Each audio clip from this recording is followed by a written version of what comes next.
Chapter 116. Jeremy's dream began with an explosion of light and color. The skies of Craig's dreamscape filled with bright midnight blue ribbons of energy. They dove out of the air and whisked around him, caressing his skin as they passed. They lifted him off of the ground, held him for a moment, and set him back down. They rode on a warm, welcoming breeze. Jeremy watched in awe at their striking beauty. He reached out to touch them. They were calling to him. Craig was talking to him a moment ago as they sat together, lending each other support. But now he stood frozen in the field. His eyes were empty and soulless. Jeremy reached for him. He wanted to wake him up and show him the beautiful ribbons so he could enjoy them too.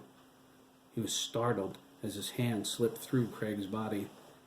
He felt fear as his friend and the dreamscape he made so beautiful vanished. Jeremy was alone in a vast black emptiness that stretched into forever, except for the flying ribbons. "Craig!" Jeremy cried. His voice echoed all around him. The ribbons whizzed past him and lined up next to one another above him. They hovered motionlessly, but for their rhythmic pulsations. Jeremy felt their power. He slid his hand through the air. Energy crackled around his fingers. The ribbons shot toward him, moving so quickly he didn't have time to run. "Sweet Mother of Mercy," Jeremy thought. "They're after me." Jeremy screamed as the ribbons plunged into his eyes. Their power surged into his brain. It felt like the energy was ripping him apart atom by atom. He was knocked over in an explosion of midnight blue. He hit the ground painfully. Images filled his mind as the power grew inside him.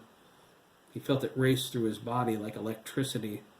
The glow expanded all around him, and the blackness disappeared.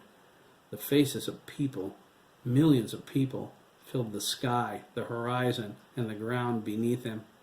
Jeremy cried out as their voices called to him all at once. The sound boomed inside his head. Thoughts not his own tried to overwhelm him, to touch him, to be him.